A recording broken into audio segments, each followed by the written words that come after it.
Janjane dik aku wis rong taun lawase ora ketemu eling-eling dik jamane semono rong taun anane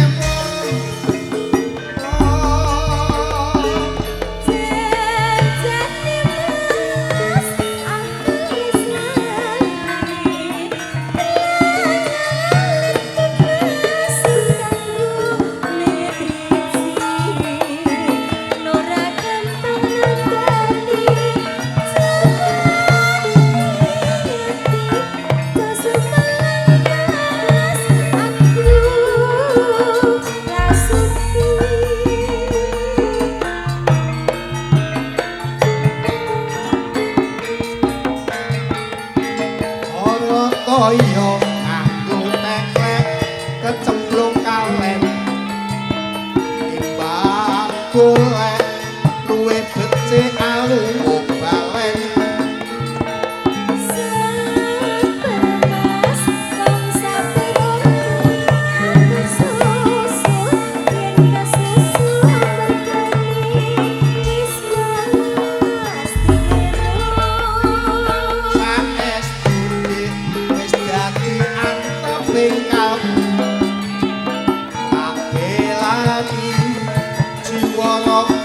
tulus ing ati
Mas Ahmad Afandi lan uga Mbak Natalia Dewi Safitri.